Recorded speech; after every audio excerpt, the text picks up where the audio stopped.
Welcome students our YouTube channel commerce evolution. आज हमारा topic है प्राथमिक सूचना और गौण सूचना पार्ट 3। आज हम पढ़ रहे हैं स्टैटिस्टिक का।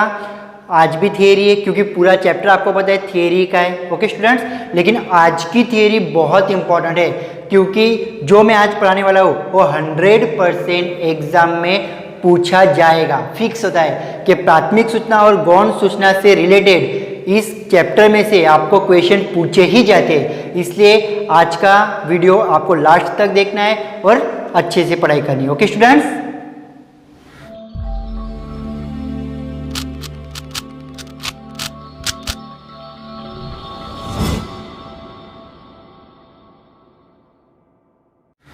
तो स्टूडेंट्स आज का हमारा टॉपिक है प्राथमिक सूचना और गौण सूचना। प्राथमिक और गौण सूचना के बारे में हम चर्चा करेंगे। तो पहले है प्राथमिक सूचना। तो प्राथमिक सूचना क्या है उसके बारे में पहले देखेंगे। तो यह क्या है, किसी भी अधिकृत संस्था या संशोधकों द्वारा सर्वप्रथम बार शुद्ध व मौलिक स्वरूप में सूचना एकत्रित की गई हो तो ऐसी सूचना को हम प्राथमिक सूचना कहते हैं।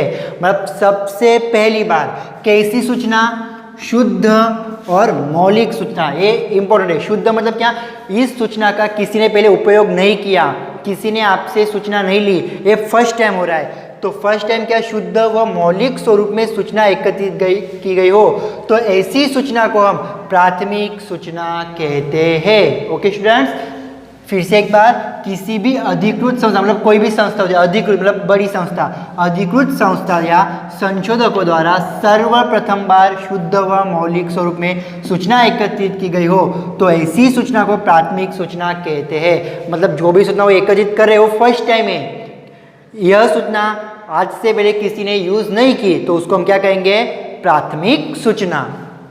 उदाहरण के तौर पर देखिए, NSSO मतलब नेशनल सैंपल सर्वे ऑर्गेनाइजेशन द्वारा एकत्रित की गई सूचना भारत की जनगणना, मृत्यु दर और जन्म दर से संबंधित सूचना। अभी ध्यान दीजिए, NSSO द्वारा एकत्रित की गई सूचना मतलब NSSO जो सूचना एकत्रित करती है वह सूचना फर्स्ट टाइम करती है, मतलब उसका कोई उपयोग दूसरा करता नहीं है। तो कौन सी सूचना हो गई, प्राथमिक सूचना। अगर दूसरा देखा जाए, भारत की जनगणना, भारत की जनगणना हर 10 साल बाद होती है, भारत सरकार जनगणना करवाती है तो एक ही बार होती है ना। मतलब आपसे कोई एक अधिकारी पूछ के जाए आपका डिटेल, दूसरा अधिकारी थोड़ी पूछने आएगा, तो एक ही बार उपयोग में की जाती है तो उसको हम क्या कहेंगे, प्राथमिक सूचना।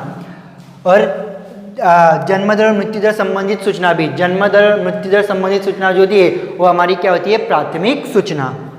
नेक्स्ट टॉपिक देखिए, गौण सूचना। गौण सूचना मतलब क्या, जब कोई संस्थान या अनुसंधान कर्ता द्वारा एकत्रित की गई सूचना का उपयोग हो तो ऐसी सूचना का उपयोग करने वाली संस्था के लिए गौण सूचना बन जाती है। अभी ध्यान दें, आपको अच्छे समझ में नहीं आएगा।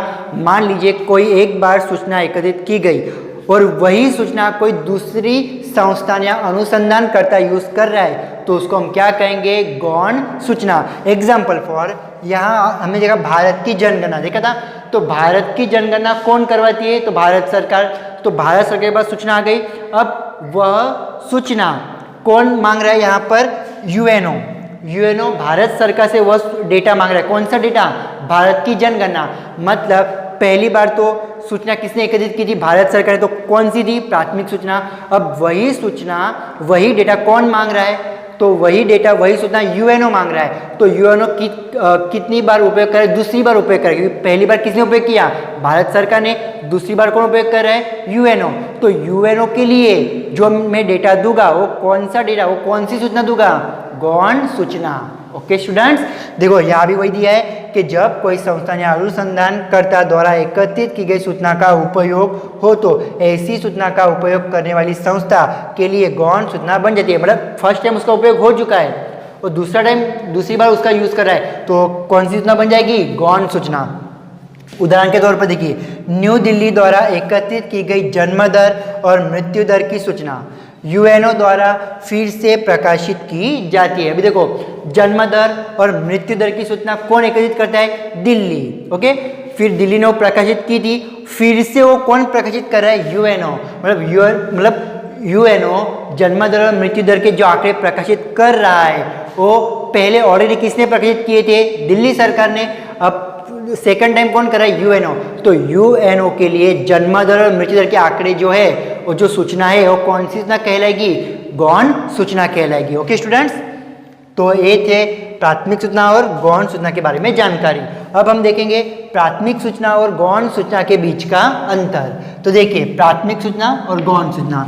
फर्स्ट पॉइंट देखिए, प्राथमिक सूचना यह प्रथम बार एकत्रित की गई मौलिक सूचना है। मतलब प्रथम बार जो सूचना एकत्रित करते हैं हम उसको हम क्या कहेंगे? प्राथमिक सूचना। और वो क्या है? मौलिक। क्यों मौलिक? क्योंकि इसका यूज अभी तक किसी ने नहीं किया, इसलिए वो सूचना कैसी होती है? मौलिक सूचना होती है। यहाँ देखिए, तो गौण सूचना एकत्रित की गई सूचना पुनः उपयोग में ली गई सूचना है। तो गौण सूचना कैसी सूचना होती है? कि पुनः उपयोग में ली गई सूचना। मतलब क्या? अभी मैंने आपको बताया था कि दिल्ली सरकार ने जन्म दर और मृत्यु दर के आंकड़े लिए थे। अब उसका यूज कौन कर रहा है? यूएनओ। तो यूएनओ ने यूज कौन सी बार किया? दूसरी बार। क्योंकि पहली बार किसने किया था? दिल्ली सरकार ने। इसलिए गौण सूचना का क्या होता है? पुनः उपयोग होता है। पुनः उपयोग होता है, इसलिए उसको हम क्या कहेंगे? गौण सूचना। ओके स्टूडेंट्स, नेक्स्ट पॉइंट, प्राथमिक सूचना जांच अधीन इकाई पर से एकत्रित की जाती है। मतलब हम कोई जांच करते हैं और जांच द्वारा हम क्या करते हैं? सूचना एकत्रित करते हैं। एग्जाम्पल फॉर जनगणना। तो जनगणना जो होती है तो सरकारी अधिकारी आपकी जांच करते हैं, आपका नाम, आपका एड्रेस, आप क्या काम करते हो वगैरह वगैरह सब लिखते हैं, मतलब जांच करते हैं। तो जांच द्वारा एकत्रित की गई सूचना होती है। गौण सूचना यह प्राथमिक सूचना आधारित ली जाती है। प्राथमिक सूचना आधारित ली जाती है, मतलब यहाँ जो सूचना होगी उसके आधार पर गौण सूचना ली जाती है। ओके स्टूडेंट्स, थर्ड पॉइंट, सामान्य रूप से उसके मूल स्वरूप में होती है। मतलब प्राथमिक सूचना सामान्य रूप से उसके मूल स्वरूप में होती है, जिससे उसका वर्गीकरण और कोष्ठक रचना स्वरूप में परिवर्तन की आवश्यकता होती है। मतलब मैं आपसे सूचना कलेक्ट कर रहा हूँ तो मैंने उसको कोष्ठक में थोड़ी लिखा होगा अच्छे से। मैं सूचना कलेक्ट किया, मैंने सब लिख लिया। अब मैं उसको किस में रूपांतर करूँगा? वर्गीकरण में, कोष्ठक रचना में रूपांतर करूँगा। तो उसको क्या पड़ती है? आवश्यकता होती है। मतलब सूचना को हमें अच्छे से वर्गीकरण और कोष्ठक रचना में उसको लिखना है। ओके, यहाँ देखिए, गौण सूचना सामान्य रूप से पहले से ही वर्गीकरण और कोष्ठक रचना स्वरूप में हो सकती है। क्योंकि गौण सूचना कौन यूज करता है? प्राथमिक वाले के पास से यूज करता है। तो अगर प्राथमिक वाले ने उसको कोष्ठक में रखा होगा तो ऑटोमेटिकली गौण सूचना हमारे कौन से स्वरूप में हमें मिल जाती है? कोष्ठक स्वरूप में हमें मिल जाती है। ओके, यहाँ हमें कोष्ठक स्वरूप में लिखनी पड़ती है, यहाँ मिल जाती है हमें। आगे नेक्स्ट पॉइंट, एकत्रित करने हेतु बड़े प्रमाण में खर्च, समय एवं, यहाँ पर वर्ड है शक्ति की। ओके, ध्यान दीजिए, एकत्रित करने हेतु बड़े प्रमाण में खर्च, समय एवं शक्ति की आवश्यकता होती है। अगर मुझे प्राथमिक सूचना एकत्रित करनी है तो बड़े पैमाने पर मुझे खर्च करना पड़ेगा, समय मेरा जाएगा और मेरी शक्ति भी जाएगी।